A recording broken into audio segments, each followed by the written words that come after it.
नमस्कार मित्रों, मैं वैद्य राजदीप वाघेल नागदादी चिकित्सक समूह वती आप सबका स्वागत करता हूं। और आज हम 10 प्राणितन के बारे में, उसकी निदान चिकित्सा के बारे में थोड़ा विचार विमर्श करेंगे। तो आप जैसे कि ज्ञात है कि 10 प्राणितन जो है वो त्रिविध बोध्य संग्रह में अधिष्ठान परीक्षण के अंतर्गत आता है।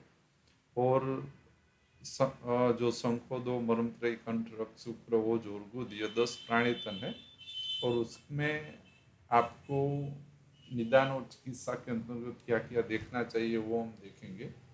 तो ये जो 10 प्राणायतन है ये हमारे शरीर के अंतर्गत अग्नि के स्थूल प्रतिष्ठान है, यानी कि उसके द्वारा हमारे शरीर में अग्निकर्म संपादन होते हैं। शंखोदो मर्मत्रयी कंठ रक्त शुक्र ओज और गुद अपने साथ संकलित अंग आशय अवयव प्रणाली के अंतर्गत अग्नि कर्मों को संपादित करते हैं, यानी कि शंखोदो के साथ संकलित दो स्थान अधिष्ठान प्रणाली में अग्नि कर्म का यह स्थूल प्रतिष्ठान है। त्रिमर्म है, कंठ है, रक्त है, शुक्र ओज और गुद है। ये अपने अपने साथ जो भी संकलित अंग से अवयव प्रणाली दो स्थान है उसमें अग्नि कर्म संपादन के यह कारण बनते हैं, इसलिए इसको अग्नि के स्थूल प्रतिष्ठान कहा गया है। यह प्राणों के आयतन है, यानी कि शंखोदो मर्मत्रयी कंठ रक्त शुक्र ओज और गुद अपने अपने साथ संकलित जो भी प्रणाली अधिष्ठान अवयव है उसके द्वादश प्राणों का यह हेतु आयतन कर्ता या कारण है। तो यहाँ प्राणायतन 10 है, जो हमारे शरीर में द्वादश प्राणों, यानी कि हर एक का अपने अपने द्वादश प्राण होते हैं। यह द्वादश प्राण के यह 10 प्राणायतन कारण है, यानी कि 10 प्राणायतन द्वारा अग्नि कर्म उसके अंतर्गत संपादित होते हैं। उसमें भी यदि आप सविशेष देखें तो उसमें आगे लिखा है कि तानी इंद्रियाणि विज्ञानम चेतना हेतु मामियान जानिते यह सब विद्वान प्राणाभिसर उच्यते, यानी कि कोई भी अंग आशय अवयव प्रणाली के अंतर्गत जो ज्ञानेन्द्रियों और कर्मेंद्रियों का कर्म होता है, ज्ञान कर्म और चेतना हेतु मामियान, यानी कि अग्नि कर्म जो होता है, जो अग्नि कर्म ज्ञानेन्द्रिय और कर्मेंद्रियों के कर्म, यह जो मूलभूत कर्म है जिसे सारिस्थान में चतुर्विंशति पुरुष कहा गया है, यह अग्नि कर्म संपादन तभी हो पाएगा जब प्राणायतन का व्यवहार सापेक्ष रूप पे होगा। तो आपको मुख्य रूप से जब भी प्राणायतन दृष्टि हो तब आपको परीक्षण के अंतर्गत उस प्राणायतन के साथ संकलित इंद्रिय दृष्टि और उसका अग्निकर्म दृष्टि, यानी कि वो जठराग्नि, धात्वाग्नि, महाभूताग्नि तीनों लेवल पे हो सकती है। तो इंद्रिय दृष्टि और अग्निकर्म दृष्टि यह मुख्य रूप से आपको प्राणायतन दृष्टि अंतर्गत मिलेगा। ये इसकी प्रकृति परीक्षण है। मान लो जोहर का प्रत्यात्मलिंग है स्वेदावरोध संताप सर्वांग्र, तो ये इसका प्रकृति लक्षण है। लेकिन प्राणायतन दृष्टि का प्रकृति लक्षण है इंद्रिय दृष्टि होना और चेतना हेतु का कर्म सापेक्ष रूप से न होना, यानी कि अग्नि का कर्म सापेक्ष रूप से न होना और इंद्रिय दृष्टि होना, यह प्राणायतन की प्रकृति परीक्षण है, विकृति प्रकृति परीक्षण। तो इसको आपको खास ध्यान में रखना है। यदि आपको रोगी पुरुष के अंतर्गत इंद्रिय दृष्टि मिल रही हो और अग्निकर्म संपादन सापेक्ष रूप से न चल रहा हो, तब आपको प्राणायतन का निदान और उसमें प्राणायतन को भी प्रकृति स्थापन करना होगा। आपको यह आपको समझना चाहिए। यदि किसी भी व्याधि समुदाय में इंद्रिय दृष्टि और अग्निकर्म संपादन नहीं सापेक्ष रूप से हो रहा है तो आपको अवश्य में प्राणायतन निदान और चिकित्सा में आगे बढ़ना होगा। यह 10 प्राणायतन का परीक्षण का मुख्य विषय है। और यह जो 10 प्राणायतन है यह स्वतंत्र रूप से बिगड़ सकते थे और व्याधि के अंतर्गत परतंत्र रूप से भी बिगड़ते हैं। स्वतंत्र रूप से प्राणायतन बिगड़े तो सीधे ही आपको प्राणायतन चिकित्सा लागू करनी है, और यदि परतंत्र रूप से बिगड़े तो व्याधि चिकित्सा के पश्चात प्राणायतन अनुवर्तन सापेक्षीकरण की स्थिति का विचार करना चाहिए।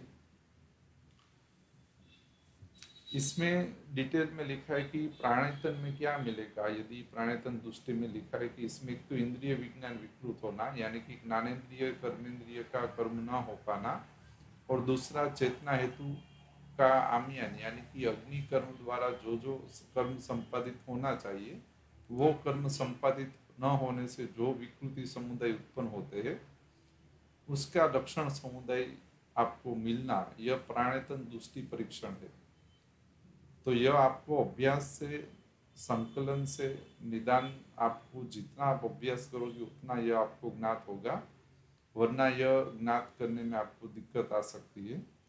तो इसमें हम संक्षिप्त में देखें तो शंख दो है, मर्म त्रयी, कंठ, रक्त, शुक्र, ओज और गुद, इतने प्राणायतन बताए हैं। यानी कि यह 10 प्राणायतन सविशेष परीक्षण के अंतर्गत आते हैं।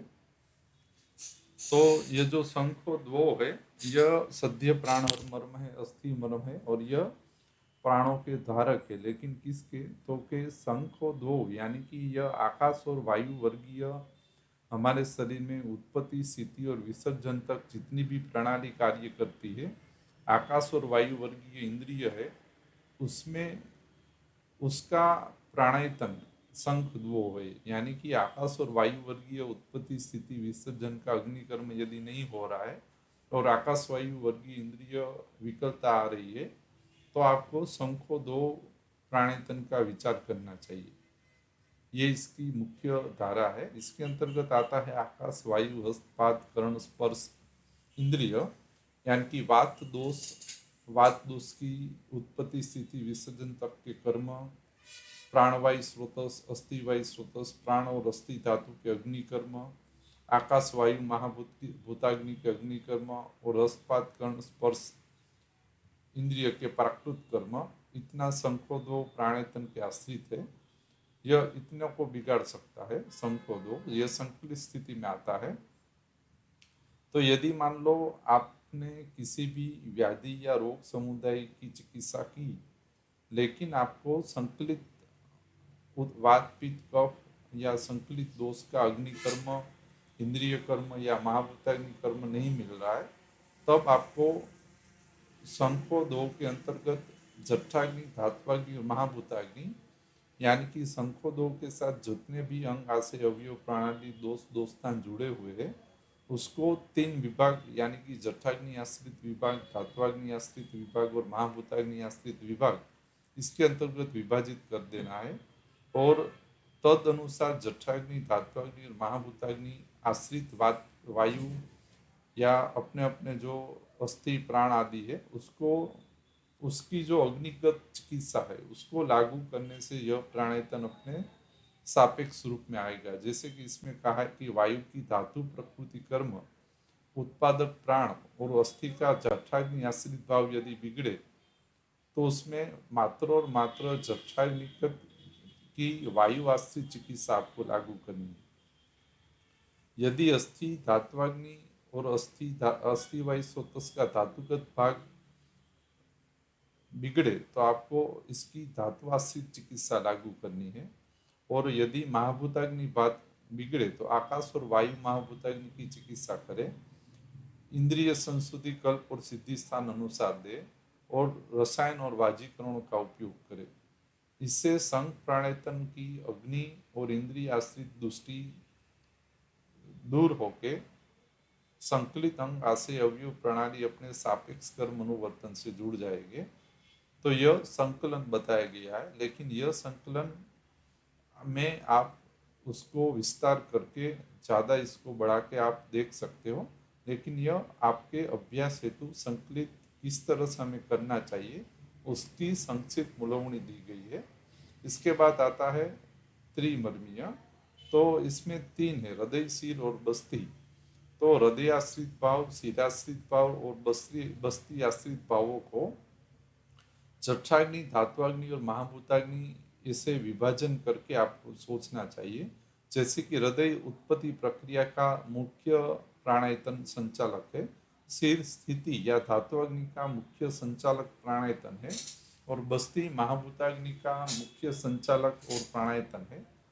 तो जब भी आपको उत्पत्ति, स्थिति, विसर्जन का सम्यक कर्म अनुवर्तन नहीं मिल रहा है, तब आपको हृदय, सिर और बस्ती का विचार करके उस प्राणायतन में होने वाली, लागू होने वाली अग्नि चिकित्सा को करके आपको 3 मर्मों को सिद्धि करना चाहिए। जैसे कि हृदय है, यह आग्नेयात्मक है, सद्य प्राण और मर्म है।